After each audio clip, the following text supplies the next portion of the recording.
Hey everyone, welcome to the Bold and the Beautiful. I'm Alma, and I'm so excited to have you here. If you love Bold and Beautiful update, then you're in the right place. Make sure to hit that subscribe button and turn on notifications so you never miss a video. Alright, let's dive right in. In the glittering haze of Los Angeles' eternal summer, where the sun-kissed hills whispered secrets to the ocean breeze, the Forrester mansion stood as a beacon of opulent drama, its marble floors echoing with the ghosts of romances past and betrayals yet to unfold. Hope Logan Spencer, though the Spencer name felt like a half-forgotten melody these days, paced the length of the grand living room, her heels clicking like impatient heartbeats against the polished stone. She clutched her phone, the screen glowing with a text from Liam. "We need to talk. About us. About everything." Her heart fluttered, a wild bird trapped in her chest, as memories flooded back, their stolen kisses under Italian stars, the birth of their daughter Beth in a storm of miracles and heartaches. But then there was Carter, steady and safe, his proposal still a diamond weight on her finger that she couldn't quite bring herself to remove. "Oh, God, what am I doing?" Hope murmured to the empty room, sinking onto the velvet chaise lounge, her blonde waves cascading like a veil of uncertainty. Across town, in the sleek confines of Forrester Creations, Steffy Forrester Finnegan adjusted the rearview mirror of her chauffeured SUV, her reflection sharp and unyielding, those piercing blue eyes scanning for any sign of weakness. She'd been away too long. Maternity leave with Hayes had been a blur of midnight feedings and whispered lullabies, but now, as the city lights blurred into focus, she felt the pull of home like a siren's call. Finn's texts had been vague, laced with that careful optimism he wielded like a scalpel. "Everything's fine, babe. Just can't wait for you to be back." But Steffi knew better, her gut twisted with the instinct of a woman who'd clawed her way through too many family wars. "Finn, you better not be hiding something from me," she said aloud, her voice a low growl that startled the driver. As the car pulled up to the estate, she scooped Hayes into her arms, the baby's soft coos a temporary balm against the storm she sensed brewing. Little did she know, the winds were already shifting, carrying the scent of old flames reigniting and new rivalries igniting like dry tinder. Deacon Sharp leaned against the scarred oak bar at Il Giardino, his tattooed arms crossed over a crisp white shirt that did little to hide the rogue glint in his eye, nursing a scotch that burned like the regrets he never quite drowned. The restaurant hummed with the evening crowd, tourists gawking at celebrity sightings, locals dissecting the latest scandal, but Deacon's mind was a million miles away, tangled in the web of his daughter's fractured heart. Hope had called him earlier, her voice cracking like fine china under pressure. "Dad, I don't know what to do. Liam's everywhere in my head, but Carter, he's the one who's here." Now, as the door chimed and Brooke Logan swept in like a force of nature, her red dress hugging curves that turned heads and broke hearts, Deacon straightened, a wry smile tugging at his lips. "Brooke, you look like you're about to declare war on someone. Let me guess, it's about Hope." Brooke slid onto the stool beside him, her perfume a heady mix of jasmine and determination, signaling the waiter with a flick of her manicured hand. "Damn right it is. That girl's tearing herself apart over Liam and Carter, and I'm done watching from the sidelines. She's got to choose Deacon. And not the safe bet, the one that sets her soul on fire." He chuckled, the sound rough around the edges, pouring her a glass from his bottle without asking. "You Logans and your fires. Remember when you set mine ablaze? But seriously, Hope called me too. Said Liam's been showing up at the Cliff House, talking about second chances, family nights with Beth. Kids got that Spencer charm dialed up to 11. Brooke's eyes narrowed, her lips pursing as she took a sip, the amber liquid catching the light like liquid gold. Charm? It's manipulation wrapped in puppy dog eyes. But, God help me, I see it too. The way they look at each other, it's like the world's fading out, and it's just them. Carter's great, solid as a rock, but rocks don't make your heart race. Deacon leaned in, his voice dropping to that conspiratorial timbre that had gotten them into and out of more trouble than either cared to count. "So what's the play? We stage an intervention?" Lock her in a room with a bottle of wine and a Liam highlight reel? Brooke laughed, a throaty sound that echoed their shared history, but it faded quick, replaced by the steel resolve that had built empires and toppled them just as fast. No games, Deacon. We tell her straight. Life's too short for what-ifs. I've wasted years on the wrong Forresters, Ridge, his endless back and forth. Hope deserves the passion, the mess, the magic. And if that means kicking Carter to the curb, well, better now than after vows. Meanwhile, at the Spencer mansion overlooking the Pacific, Liam Spencer paced the sun-drenched terrace, his phone clutched like a lifeline, the ocean's roar mocking the chaos in his soul. Ivy Forrester's advances still lingered like a bad aftertaste. He'd shut her down gently. Ivy, you're amazing, but my heart's with Hope.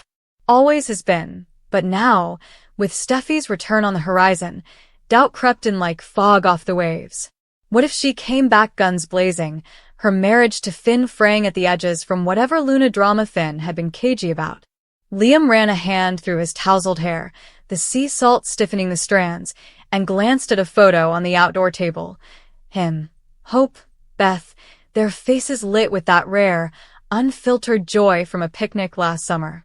Come on, Hope, he whispered to the wind. Give us the shot. We deserve it.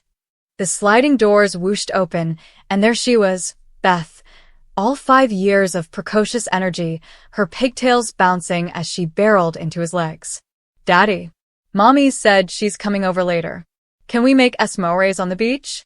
Please. Liam scooped her up, burying his face in her curls, inhaling the scent of strawberry shampoo and innocence. Anything for you, kiddo. But first, tell me, what do you think about Mommy and me being a team again? Like superheroes. Beth's eyes, so like Hope's, widened with delight. Yes. You and Mommy are the best team. Captain Hope and Spider Daddy. He laughed, the sound genuine for the first time in days, spinning her around until she squealed. But as he set her down, his phone buzzed, a text from Finn. Steffi's landing soon. Brace yourself, man. Things are complicated. Liam's jaw tightened, the old jealousy flaring like embers. Steffy. Always Steffy, the hurricane in stilettos who'd swept through his life, leaving wreckage and what-ifs in her wake. He'd loved her once, fiercely, but Hope was home. Still, as the sun dipped toward the horizon, painting the sky in blood oranges and bruised purples, he couldn't shake the feeling that Steffi's return would stir the pot, dredging up ghosts he'd thought buried. Back at Forrester Creations, the boardroom thrummed with the low buzz of ambition, sketches strewn across the mahogany table like battle plans for a fashion war. Hope sat at the head, her fingers drumming a staccato rhythm on the edge, eyes flicking between Deke Sharp's bold portfolio, edgy lines that screamed youthful rebellion, and the more conservative submissions from the old guard. Deke, this is fresh. Raw. It's exactly what Hope for the future needs right now, something that screams empowerment, not just pretty dresses. Deke, with his easy grin and Deacon's roguish charm polished to a millennial sheen, leaned forward, his sleeves rolled up to reveal forearms inked with abstract waves. Thanks, Hope. I mean, Ms. Logan. Dad always said you had an eye for the game changers. If you give me the lead on this line, I promise it'll blow the Paris show out of the water. Ridge Forrester, ever the patriarch with his silver mane and skeptical squint, cleared his throat from across the table, his fingers steepled like a judge's gavel. Bold words, kid. But Forrester isn't a playground for experiments. We've got stakes here. Eric's legacy, Steffi's input when she gets back. Hope shot him a look, sharp as a seamstress's needle. Dad, with all due respect, Steffi's been out. And Eric, he's recovering, but we can't stagnate. Deke's got the vision. Let him run with it. The room held its breath, the air thick with unspoken alliances, Ridge's loyalty to tradition clashing against Hope's hunger for reinvention. Just then, the door burst open and Brooke strode in, her presence commanding silence like a queen entering court. Am I interrupting? Because if this is about stifling new blood, count me out. Hope's right. Forrester thrives on risk. Remember the Belay line? That was Hope's baby, and it saved us. Ridge's eyes softened at the sight of her, that eternal pull between them flickering like a faulty wire. Brooke, always the voice of beautiful chaos. Fine, Deke gets a shot. But if it tanks, it's on you, Hope. As the meeting dissolved into murmurs, Hope caught Deke's triumphant wink, but her mind wandered to Liam, to the promise of a life beyond boardrooms and betrayals. Little did she know, across the hall, Ivy Forrester lingered by the window, her gaze distant, nursing the sting of Liam's rejection like a secret bruise. Steffy stepped into the cool embrace of the Forrester estate, Hayes balanced on her hip, the baby's tiny fist clutching her silk blouse, as if anchoring her to sanity. Finn was there in the foyer, his doctor's scrubs rumpled from a long shift, that boyish smile masking the tension lines around his eyes. Steffy. God, I've missed you. He pulled her into a hug, his lips brushing her temple, but she held back just a fraction, her free hand cupping his jaw to search his face. Missed you too, Finnegan. But something's off. Spill it now. What's with the Luna crap I've been hearing whispers about on the flight? Finn sighed, guiding her to the couch, where Kelly toddled over with a stuffed elephant in tow, oblivious to the adult tempests. It's complicated. Luna's alive, Steph. Locked up, but alive. And pregnant. With, well, the tests say it's mine.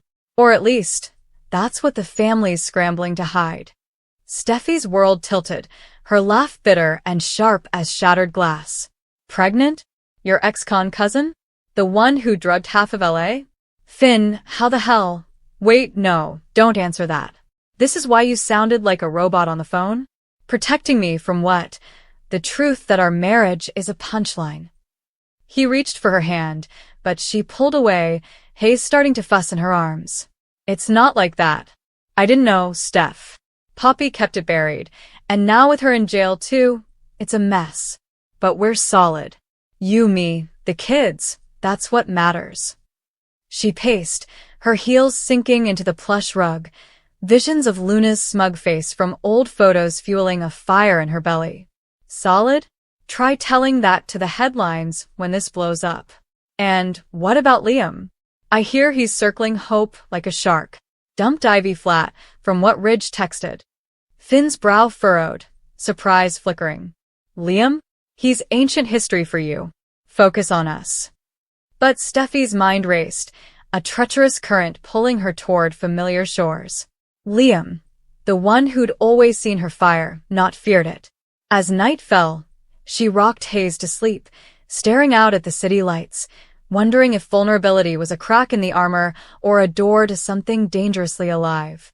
The next morning dawned with a deceptive calm, the kind that precedes monsoons in soap opera LA, and Hope found herself at the Cliff House, the Spencer retreat where memories clung to the walls like salt to sea air. Liam had texted coordinates for a neutral ground talk, but neutral was a joke when every corner screamed their history, the kitchen where they danced to vinyl records, the balcony where Beth had taken her first steps. He was waiting on the deck, coffee steaming in mugs, his button-down open at the collar, revealing the pulse point she'd once traced with her lips. You came, he said, voice husky with relief, handing her a cup as she approached, the foam art a heart that mocked her hesitation. Of course I did. Beth wouldn't let me hear the end of it otherwise. They sat, the waves crashing below like applause for their awkward silence, until Liam broke it, his blue eyes locking on hers with that intensity that always unraveled her. Hope, I know Carter's in the picture, ring and all. But last night, after you left that message, I couldn't sleep. It's you. It's always been you. The way you fight for what's right, the way you light up when Beth laughs. I shot down Ivy, because she's not us. She's not the family we built from ashes. Hope sipped her coffee, the bitterness grounding her, but her free hand trembled as she set it down. Liam, it's not that simple. Carter's, he's safe. He doesn't waver, doesn't chase shadows like you used to with Steffi. But God, when I'm with you, it's like breathing after holding my breath for years. He leaned closer, the space between them electric, his fingers brushing hers in a touch that sparked like flint on steel. Then don't hold it. Let's be messy, let's be real. Marry me again, Hope. Not because of Beth, but because we can't not. Tears pricked her eyes, the proposal hanging like a dare, and she whispered, I need to think, but her body betrayed her, leaning into his kiss, soft and tentative, tasting of salt and second chances. Unseen from the trioline, Ivy watched, her phone capturing the moment, a bitter seed of revenge taking root. Across the city, Poppy Nozawa sat in the stark fluorescence of the prison visiting room, her silk scarf a defiant splash of color against the gray walls, staring at her daughter Luna through the plexiglass divide. Luna, pale and swollen with the secret she carried, pressed her palm to the barrier, eyes wild with a mix of defiance and desperation. Mom, you have to get me out. This baby's kicking like it knows it's trapped in here with me. Finn's the father. Tell Steffi. Make her see I'm not the villain. Poppy's laugh was low, laced with the edge of a woman who'd danced on the dark side too long. Villain? Darling, you're the whole opera. But Steffi's back today, and if she gets wind of this before I spin it, kiss your freedom goodbye. I paid off that guard for extra commissary. Use it to stay quiet. Luna's face twisted, hormones and handcuffs fueling her fire. Quiet? While you play puppet master out there. Dad would roll in his grave if he knew how you buried his legacy for your schemes. Poppy leaned in, her voice a silken threat. Your father's grave is exactly where it'll stay, buried. Focus on the kid. If it's a boy, we name him after Lee's side, butter up the family. If girl, well, leverage is leverage. The buzzer sounded, ending the call, but Poppy lingered, her mind already weaving threads to ensnare Finn anew, unaware that Steffi's return had just lit the fuse. Word count so far, approximately 1850. Continuing, Ridge Forrester stood in Eric's opulent study, the walls lined with sketches yellowed by time, a scotch in hand as he watched Brooke through the French doors, her silhouette graceful against the garden's twilight glow.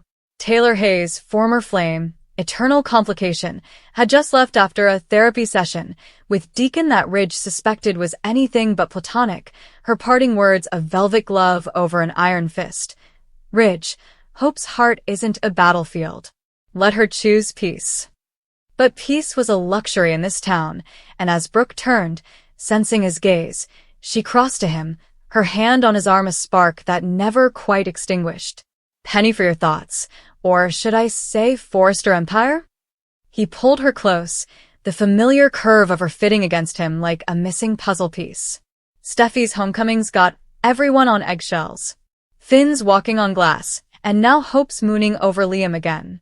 It's like rewinding the tape, same players, higher stakes. Brooke's sigh was soft, her head on his shoulder. Our daughter's stronger than we give her credit for. Deacon and I talked her into dumping Carter this morning, over mimosas at the club. She cried, but there was relief in it, like shedding a skin that never fit. Ridge chuckled, dark and resonant. Deacon sharp, marriage counselor? Hell freezing over. But if it gets Hope back with Liam, maybe it's worth the circus. Outside, thunder rumbled, the first drops pattering like secrets on the leaves, and Brooke lifted her face to his. Circus or not, we're in it together. Always. Their kiss deepened, a reaffirmation amid the maelstrom, but Ridge's mind wandered to Steffi, to the daughter who'd inherited his fire and his flaws, wondering if her gaze would stray to Liam's light once more. In the dim glow of a rooftop bar overlooking the sprawl, Carter Walton nursed a bourbon, the ice clinking like shattered dreams, Daphne Forrester, his unexpected confidant, sliding onto the stool beside him with a sympathetic smile. You look like someone stole your closing argument, counselor. Hope. Carter nodded, the weight of the broken engagement a stone in his gut. Called it off myself. For her, for Beth. Kid wants her parents together, and who am I to stand in fairy tale central? But damn, Daph, it stings. She touched his hand, her touch light, laced with the subtle flirtation of old family ties. You're a good man, Carter. Better than most. Hope will see that one day, after the dust settles on her Spencer saga. He smiled faintly, clinking glasses. To dust settling. And maybe a Walton who doesn't play second fiddle. Laughter bubbled between them, tentative bridges over chasms, but Carter's eyes held a shadow, watching Hope choose chaos over calm, wondering if revenge wore a designer's label. As the clock struck midnight, Steffy slipped into the guest room, hers for now, until trust rebuilt its bridge, scrolling through old photos on her phone. Liam at a gala, his arm around her waist. Hope at a launch, radiant and remote. Finn slept soundly down the hall, but sleep evaded her, Luna's ghost and marital fractures gnawing like termites.